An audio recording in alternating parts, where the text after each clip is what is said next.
Hello बच्चों, इस video में आपको पढ़ाने जा रहा हूँ MP board class 8th English part 2 supplementary reader chapter number 6 Madhya Pradesh के। मैंने आपको ऑलरेडी चैप्टर 1, 2, 3, 4 एंड 5 आपको ऑलरेडी एक्सप्लेन कर दिया। इसके बाद मैं आपको योगा और योगा के बाद मैं आपको महात्मा गांधी के चैप्टर्स भी प्रॉपर तरीके से एक्सप्लेन करूँगा। तो आज के वीडियो में हम पढ़ने वाले हैं मध्य प्रदेश ड्यूरिंग द सल्तनत एंड द मुगल पीरियड। ये जो हमारा चैप्टर का नाम है, इसकी पूरी की पूरी exercise with the proper answers के साथ हम कवर करेंगे। पर वीडियो को स्टार्ट करने से पहले मैं आपसे एक हम्बल रिक्वेस्ट करना चाहूँगा। अगर आपके लिए वीडियो हेल्पफुल है, वीडियो को लाइक करिएगा, चैनल को सब्सक्राइब करिएगा और अपने दोस्तों के साथ ज़रूर शेयर करिएगा, ठीक है। क्योंकि बच्चों, आप जैसे कि जानते हो कि अगर आपका 60 मार्क्स का इंग्लिश का पेपर होता है तो आपका उसमें 15 मार्क्स जो होता है इंक्लूड होता है किसका, आपका सप्लीमेंट्री का आता है। और यही 15 मार्क्स सारे के सारे बच्चों से इंग्लिश में छूट जाता है। तो ये आपको कवर करने की प्रॉपर तरीके से ज़रूरत है। तो ये कैसे कवर होगा, जब आप ये सारे के सारे क्वेश्चन आंसर्स अपने नोटबुक में राइट डाउन करेंगे, प्रॉपर तरीके से उनको लर्न करेंगे, ठीक है। तो चलिए एक्सरसाइज देखते हैं। पहला फिल इन द ब्लैंक से देखते हैं। फिल इन द ब्लैंक क्या बोल रहा है, पहला हमारा क्या बोल रहा है, dash is known as the founder of Gond ruler in India, ठीक है ना। तो जो गोंड रूलर हैं इंडिया में, उन्हें किस नाम से जाना जाता है ये आपको बताना है, ठीक है। तो गोंड रूलर के नाम से किसको जाना जाता है, जदुरई को। इसका आंसर क्या हो जाएगा, जदुरई, ठीक है। नंबर 2 देख लीजिए। नंबर 2 देख लेते हैं। Mughals made dash the capital of the southern state. जो मुगल्स हैं उन्होंने साउदर्न स्टेट को डैश कैपिटल बनाया था। तो किसको बनाया था, बुरहानपुर को बनाया था। किसको बनाया था, बुरहानपुर को बनाया था, ठीक है।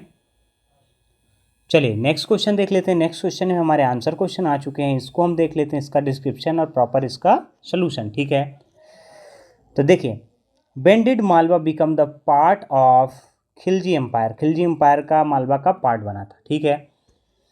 In 1305 during the rule of Alauddin Khilji. Alauddin Khilji के समय पे, मतलब 1305 में किसके रूल पे, अलाउद्दीन खिलजी के समय पे Malwa was made a part of Khilji empire. जो मालवा था वो बनाया गया था किसका, पार्ट किसका, खिलजी एम्पायर का, ठीक है। चलिए क्वेश्चन नंबर 2 देख लेते हैं। When was the Mandu very prosperous. कब जो था मांडू बहुत ज़्यादा समृद्ध था, मतलब उसमें बहुत हर तरीके की सब सुविधाएं थीं, ठीक है ना। देखिए इसका आंसर क्या हो जाएगा, Mandu was very prosperous during the rule of Gauri and Khilji. जब गौरी और खिलजी का रूल चल रहा था उस टाइम पे मांडू जो था बहुत ही ज़्यादा समृद्ध और प्रॉस्परस था, ठीक है ना। चलिए यहाँ पे नेक्स्ट क्वेश्चन देख लेते हैं। क्वेश्चन नंबर 3 क्या बोल रहा है हमारा, who declare the revolt against the Mughals in Madhya Pradesh and which was the reason, ठीक है ना। कौन था जो कि मध्य प्रदेश में वॉर को डिक्लेयर कर दिया था, अगेंस्ट किसके खिलाफ, मतलब विद्रोह को डिक्लेयर किया था किसके खिलाफ, मुगल्स के खिलाफ मध्य प्रदेश में, ठीक है ना। तो इसका आंसर देख लेते हैं। इसका आंसर हो जाएगा आपका, इन मध्य प्रदेश रानी दुर्गावती ऑफ, जो मध्य प्रदेश में थी रानी दुर्गावती, तो ये क्या था, Gondwana and Maharaj Chhatrasal of the Bundelkhand declare the revolt against the Mughals. मतलब उन कौन कौन से ऐसे दो लोग थे, दोनों लोगों के नाम क्या थे, रानी दुर्गावती जो कहाँ से थी, गोडवाना से थी, और महाराज छात्रसाल जो थे वो बुंदेलखंड थे। उन्होंने डिक्लेयर कर दिया था विद्रोह किससे, मुगल साम्राज्य से, ठीक है। चलिए क्वेश्चन नंबर 4 को देख लेते हैं, क्या बोल रहा है, why are the Rani Durgavati and Maharaj Chhatrasal still remembered, ठीक है ना। जो महाराज छात्रसाल हैं और रानी दुर्गावती हैं वो अभी भी क्यों रिमेंबर की जाती है, उन्हें क्यों याद किया जाता है, ठीक है, आपको ये बताना है, ठीक है। तो Rani Durgavati gave tough opposition to Asif Khan the commander of Mughal emperor Akbar and sacrifice her life to save the Gondwana her motherland. Maharaja Chhatrasal the ruler of Bundelkhand revolt against the Mughals and continued his struggle for 25 years. So, Rani Durgavati and Maharaja Chhatrasal are still remembered for the bravery and fighting spirit देखिए अभी क्या बोल रहा है, मैं इसको पूरा आपका हिंदी एक बार में बता देता हूँ, ठीक है ना। तो देखिए रानी दुर्गावती, ये देखिए Rani Durgavati gave the tough opposition to Asif Khan, मतलब उन्होंने किसको टफ ऑपोजिशन दिया था, मतलब किससे कड़ी टक्कर कड़ी थी, आसिफ खान जो था उससे, ठीक है ना। The commander of Mughal emperor, वो क्या था, कमांडर था किसका, मुगल एम्परर का, ठीक है ना। Akbar and commander of Mughal emperor Akbar, जो अकबर था उसका क्या था, उसका कमांडर था, ठीक है ना।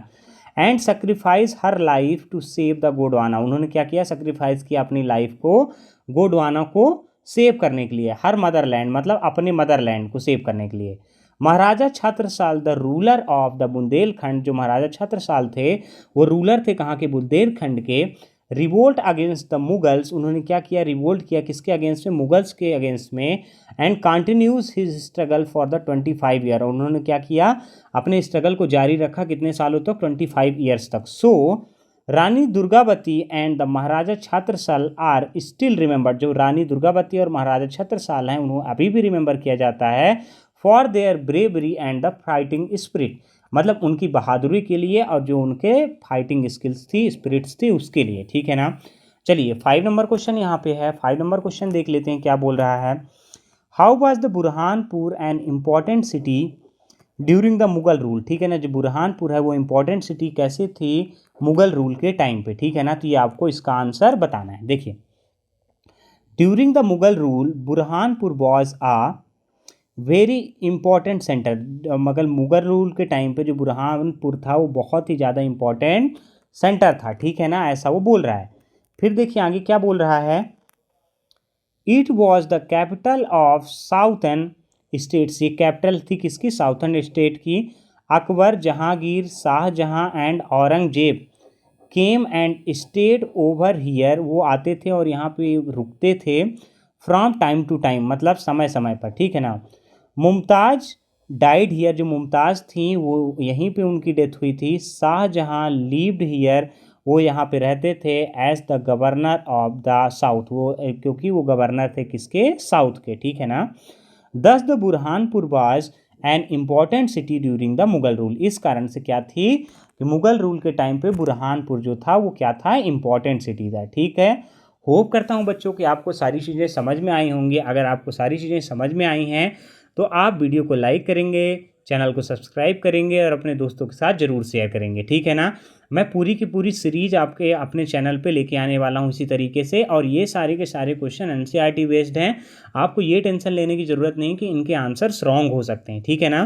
तो चलिए मिलते हैं आपसे नेक्स्ट वीडियो पे। Thanks for watching.